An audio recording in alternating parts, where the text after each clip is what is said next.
Damn it, people, it's worse than I thought. You know, I never thought about this, but let me tell you what's worse than doing a home equity line of credit only to pay your mortgage with it, because you're pulling equity out of your house to pay off the mortgage of your house. Let me tell you what's worse than that, because I already talked about how bad that is. I came across an article today that is talking about the hardship withdrawals from 401ks. Unfortunately, they have skyrocketed 40%, 40%. And get this, guess why people are pulling money out of their 401k early? It's mostly because they're falling behind on their rent, on their mortgage. So let me tell you why hardship withdrawals from 401ks have skyrocketed 40%. It's because people can't afford their homes. We already know that right now is the most expensive time to buy a home. With the interest rate where it's at, with the home prices where it's at, you know that it is hard to get into some sort of housing that is affordable for the general population, for people making the median income. And now it has surfaced that the number of people who are doing 401k hardship withdrawals has gone up by 40%. Now, if you don't know what that is, here's what it is. For as far as I understand it, it's basically where you're able to take out a certain amount of money from your 401k without being taxed on it, and you're taking it out temporarily so that you have to put that money back, because obviously any money you pull out from your 401k permanently is a taxable event. The IRS wants theirs, and you're not going to get away with it. So they do allow something when you have a hardship that you can take some money out. And correct me if I'm wrong. If I'm wrong, please write it in the comments so that anyone watching this video can be fully informed. But basically, if you could take some money out so that you can put it back in. Now, what's really interesting to me is that why would people be taking out these hardship loans? Why would it jump 40% when the economy is doing so well? Because I don't know if you've noticed, but the stock market is rallying. All the economists are saying how good everything is getting. And also our inflation rate is supposed to be down from where they were expecting it to be. All the jobs are being created. Everything is so good, right? Wrong. You know, the funny thing is that these hardship withdrawals have over doubled since 2021.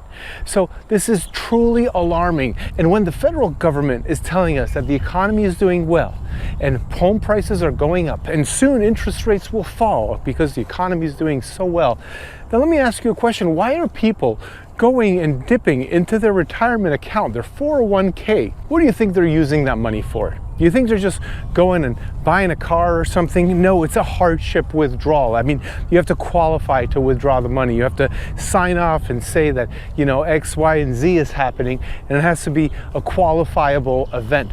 Now, usually it's like if you can't pay your mortgage, that is a hardship. If you're about to lose your home, that's a hardship. So this article then further defines what a hardship is. So basically, if you're 59 and a half or younger, then you might qualify to do an early withdrawal and a hardship withdrawal. Basically, it's going to save you a 10% penalty. And guess what reason is the most common reason that people cite? Yep, you guessed it. Avoiding foreclosure or paying college tuition or medical expenses. Those are the big three right there. Now, I don't have the data in front of me, but I'd be willing to bet that the number one reason why it's actually happening is because people are going to avoid foreclosure. And sure, I'm talking about the hardship withdrawals, but you know, people are suffering. And you know what else people are doing in order to kind of, you know, help them stay afloat a little bit longer? Well, they're taking out home equity lines of credit. The home equity lines of credit, even though the interest rates are pretty high comparative to what we've had over the last, decade or so, the rates aren't actually that bad if you look at a historical level of, maybe 20, 30, 40 years. But still, people are going and tapping into their equity. So you probably have equity in your home if you bought more than 3 years ago, most likely in most areas of the nation, right? So what people are doing is they're going out there, they're taking a second loan on their home and then taking this money. And guess what? If you're not really, really good at budgeting and balancing your books, that money is going to disappear way faster than you think. Because I don't know why, but life works this really funny way, is that when you really need money, all these other expenses come up where you get that money and then it's kind of gone, or half of it's gone, or 3/4 of it is gone, or you do something stupid with it. You know, things happen like, oh, I need a vacation. No, you don't need an expensive one.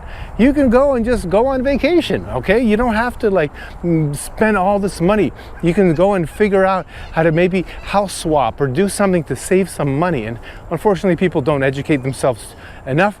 And then when that money comes, they pull it out of their equity of their home. Next thing you know, they owe too much money. They didn't solve the problem that they originally had, and now they have even more stress than before. You know, the funny thing too is prices of homes keep going up. I just can't believe it. Even in Florida, where I am, the prices keep going up. Now, not every metro area. We have had price declines, but when you look at month over month, yeah, it might go up, you know, a little bit here and there. But when you look at the year over year, I just can't believe that the prices keep going up.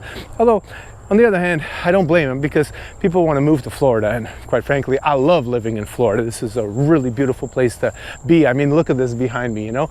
I'm at the park right now, the Celery Fields Park, just taking a nice little walk out here. Sun is coming down. It's just so beautiful here. And this is what I do. If you've been watching my channel, I go and I take walks everywhere because we have so many parks. So I don't blame the people for wanting to move here. But when prices have appreciated so much in the last, you know, 3-4 years or so, since pretty much the pandemic started in 2020, you got to ask yourself, is Newton's law correct? What goes up must come down. And let's talk about the prices of real estate, because when people have overpaid too much, sometimes, especially in the Great Recession, this happened, people end up losing their homes. Foreclosures happen. And now in 2023, we had 10% more foreclosures than in 2022 nationwide. In 2023, we had 360,000 foreclosures that went through. You know, this is actually a pretty big number, and I know that we're gonna have more and more foreclosures coming up over the next 1, 2, and 3 years. I'm pretty sure that the reports that are gonna come out are gonna be that more and more pre-foreclosures happen, but there's probably gonna be less fully closed REOs. And an REO is when the bank has already taken the property back. The reason I say that is because people are selling their homes subject to. So when a property goes into pre-foreclosure, that means you're pretty much 90 days late. There's a filing that happens in the courts, and that filing is called a lis pendens. At least it is in Florida, not sure about everywhere else. And this filing is like the first indicator to the general public that you're not paying your bills, okay? And if you're not paying your bills, there's gonna be someone out there that may want to seize an opportunity. You know, it might help you actually. So it may not be all bad news, but sometimes it is bad news. But what these people do is they come in and they wanna buy your property subject to. They're gonna catch you up on your payments. They're going to pay you all your equity, and then they're going to take over your payments. Basically, it avoids the process of getting a loan on the property. They take over your loan and they help continue building your credit. They avoid a foreclosure being reported to the credit bureaus because you weren't paying, although you can't erase the 30, 60, and 90-day late payments. You can avoid the horrible, tragic hit of a foreclosure. And now, if you're thinking that, oh, I could just foreclose on my home and go buy a new one because I have some cash stashed, the answer is no, you can't. Not for 4 years on a conventional loan, not for 3 years on an FHA loan, and I'm not sure about VAs. So there's no good strategy, you know, when it comes to getting foreclosed on. This is just usually a losing proposition. But what you do want to look into is maybe selling it subject to. So if you're falling behind, like many people are, 360,000 in 2023 suffered, well, you may want to look into some alternative ways of getting rid of your property. And if you have any questions about that, just reach out to me, because I can kind of fill you in and just tell you what to look out for, how it could be a benefit, and maybe, you know, how to really solve your problem. And if you want to know a secret little trick on how you can avoid getting foreclosed on, like if you have a property where the sale is already being processed through the courts and there's a date set on the courthouse steps, oh shit, fucking snakes.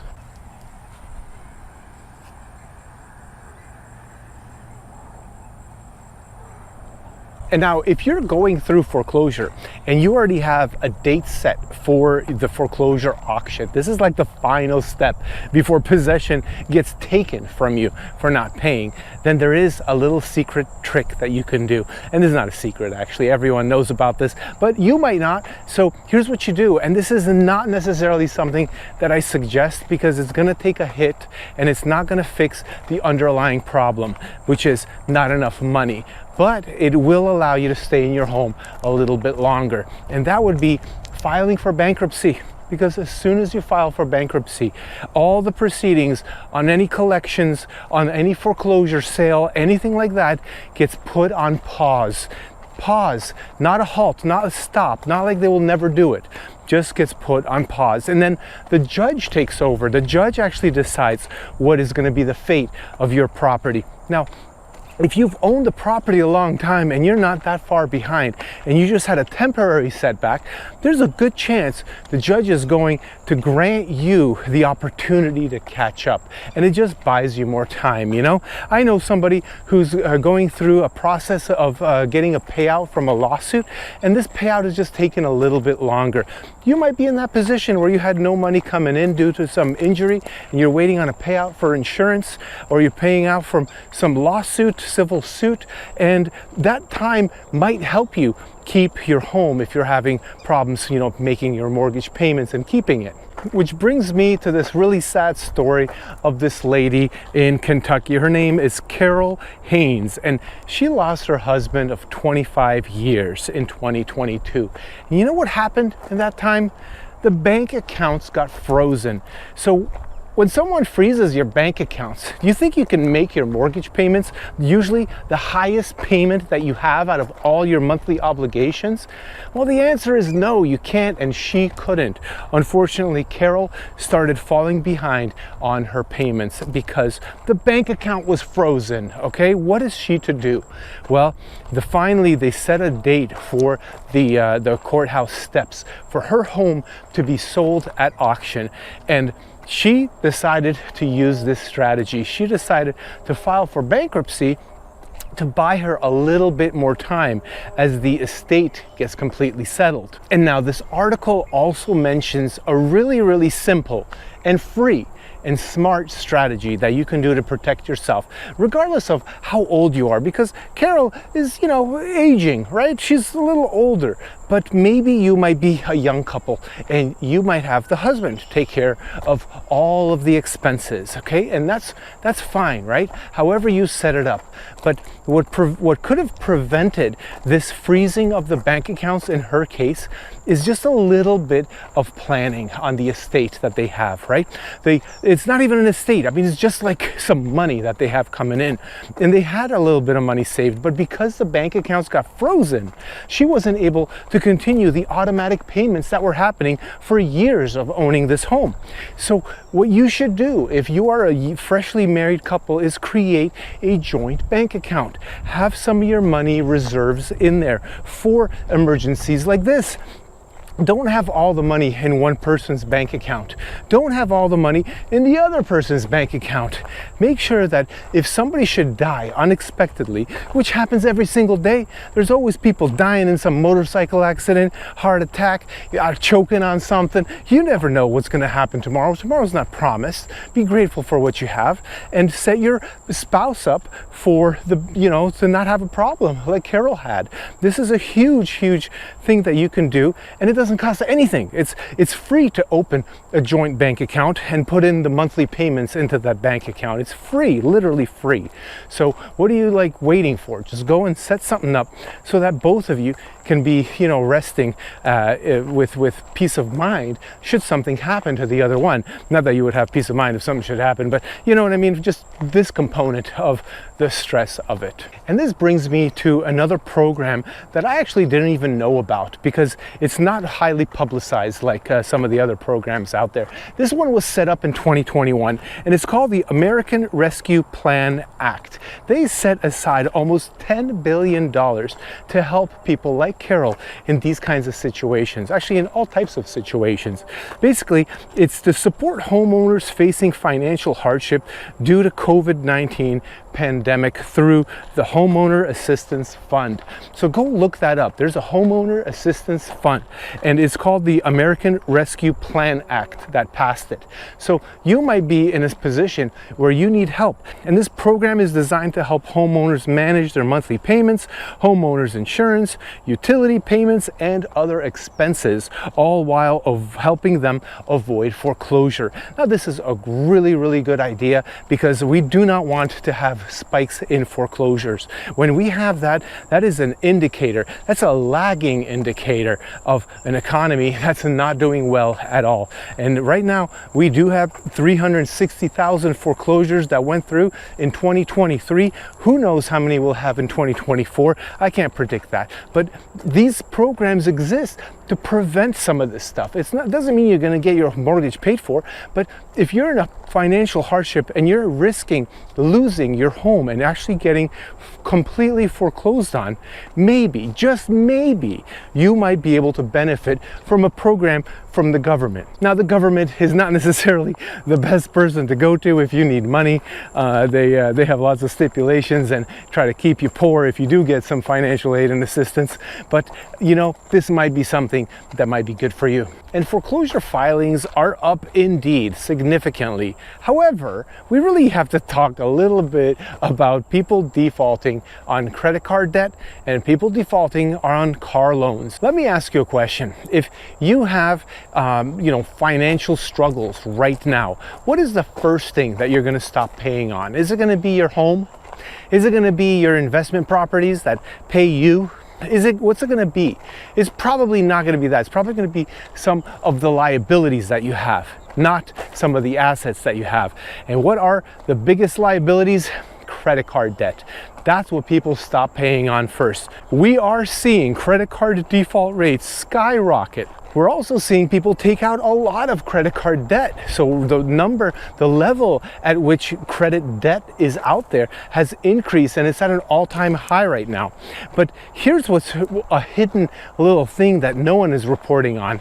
When we have credit card debts going up and we have home equity lines of credit going up, meaning how much people have borrowed nationwide as a home equity second mortgage, what people are doing many times is they're getting a home equity line of credit, second mortgage on their house, and they're paying off the credit card debt.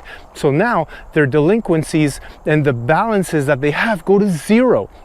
But what doesn't change is the available balance that those people have. So even though right now we are at really high levels of credit card defaults, we also are at extremely high levels of how much money is being borrowed by the average homeowner for a home equity line of credit or a home loan. But there's going to come a time when people have tapped in to all the equity that they have. Okay, if the economy keeps being all crappy like it is, at least that's how it feels like to people, then we're going to hit a moment where we have no more equity to pull out, and the banks are going to stop giving home equity lines of credit, and you're not going to be able to borrow against anything else, and then the real defaults will begin. You see, we're having a fake out with the defaults right now. The fake out is such that people are just pulling money from one asset and then they're paying off where they might be defaulting somewhere else. So our credit card debt, which is the lowest importance basically of any kind of debt that people have, is lowered. But the higher debt, which is not yet being foreclosed on, it's not being delinquent yet, is the home debt. Yes, we do have foreclosures, and 360,000 people apparently defaulted and got foreclosed on in 2023. But you have to think about it like this. Those people no longer have equity to pull out. No longer. So now they are probably out of credit cards, out of loans, they don't own a home. It's over for them. And now they're out of the whole pool of people that can possibly start being delinquent. And then the next wave starts coming, and people are not going to default on their home equity lines. They're going to first default on their credit card debt, and then they're going to default on their car debt, or they're going to trade in their car and get some beater just to make ends meet and kind of make things happen. So we're not seeing the whole picture right now because a lot of these numbers are underreported or not reported at all. And of course, this happens over a long period of time. So we're not going to see home equity lines of credit default rates just yet. This is going to take 1 to 2 years. Right now, everyone is pulling all that money. And you know what we're going to see probably before we see defaults is we're going to see a tightening of the money supply. And all that means is that there's less money for you to borrow. So in the Great Recession, this happened. You would go to the bank, you'd have perfect credit score, you'd have a wonderful government job, and then you say, hey, I have 50% equity in my house, can I please get a home equity line of credit? And they would say, no, we don't have the money to lend you. You see, they have some money, but they take these securities and then they sell them. So there's no buyers for that stuff. So that's what really was happening. And I think that's what we're going to get to, but it's going to take a little while. It's not going to be next month or not even like in 2024. It's probably going to be second half of 2025, if not into the middle of 2026. It's going to take a while. That by that point in time, we're already going to have heard of all of the credit card defaults, all the car defaults, and how car sales are not happening at a rate that they should be. And why it should be, I mean, just like what the analysts are expecting. And we're going to have a very large inventory of vehicles that are used vehicles for sale, which are obviously competing with brand new vehicles. So we're going to start seeing this trend. And right now we're already seeing the vehicles pile up on the lots. Go to any dealership, anyone, just pick a town, drive to the big dealership, drive to a small dealership. What you're going to see is they're all going to have a lot of cars on the lot for sale, and they're going to try to get you in. They're going to be more predatory hawks like they've never been before because they're struggling. The sales staff is not making the sales. They're not making much money, and the business is dependent on the sales. So if they can't sell those cars, then too bad. So all the new car sales are competing with a continually rising inventory level of the used cars. I'm telling you, this is going to take a while to catch up to itself and to really start being affected in the real estate market. And I only see a couple ways that we can really come out of it all. The first way is if we have really, really high inflation. Think about it like this. If we have inflation at let's just say 10% for 2 years straight, then our money in 2 years is going to be the buying power of it will be less at the grocery store and so on, sure, but it'll be easier to pay off old debt that was created using, higher valued dollars from the past. So maybe if we have just high inflation for a few years, then people will be able to earn more money because everything is going to get adjusted for inflation. So your wages should get adjusted for inflation as well. And then they'll be able to pay back the debt using future lower valued money, and therefore we'll have less defaults and we'll have less people falling behind. And then we'll have more people with more equity in their homes because the value of the homes should go up in that scenario as well. And then maybe people will be able to kind of stabilize themselves after, this struggling period that we're at. The second way that I can see this kind of resolving itself is through a market crash where basically the banks that loaned the money end up failing, and then that debt goes into the ether, goes into nowhere. So basically the pension funds and all the big dogs who invested money into these banks, they lose their money. Anyone holding shares of these banks, they lose their money. But you as a borrower, you lose the debt that you owed. This is not a good solution, but I'm just saying that could help. It has much wider repercussions for the broader market, and really it is not a good solution. I'm not advocating for this. Another way to solve this problem would be to have government intervention, meaning a bailout, which once again is a horrible idea. And the reason it's a horrible idea is because anytime the government puts their hands into something like a bailout, for example, they bailed out the big banks, in the Great Recession, there's usually a problem with that. It is our money. It's taxpayer dollars that goes to help corporations. And quite frankly, I'm not here to help those corporations. I'm not here to make big corporations not fail and have the little guys fail. The local little grocery stores, the salons, all the small companies failing and not bail them out, but then bail out the big guys. No thanks. That is not the way that I pictured the American way. It is not the right way to do it. And but some people are gonna, push that idea because they're too big to fail. I don't even know who does that math, who calculates who's too big to fail and who's too small to not fail, Now, of course, the best way to solve all these problems is to have a thriving economy. That means we avoid going to war. That means we avoid all the problems and the bailouts and everything else, but we give a stimulus to the economy. And when I say a stimulus, I'm not talking about free government money like we had in our last stimulus, which, by the way, the Fed said they might start wanting to collect that money back. So if you got your stimulus checks, you might need to pay that back. I don't know what the details are on that, but I just read about that briefly the other day. Anyway, if we can somehow stimulate the economy to go and do well, then the companies are going to hire more people. They're going to pay more to get the top talent.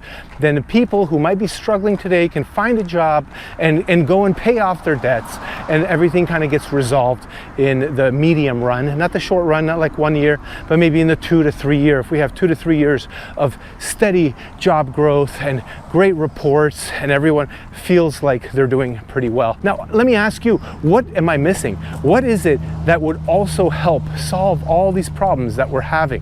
What can stop the foreclosures from happening? Because when an economy goes well, the foreclosures also stop because people are not broke and not able to afford their payments. So what else could we do to stop the 360,000 foreclosures from increasing in 2024 to 400,000? That's all I can think of right now. You tell me right in the comments.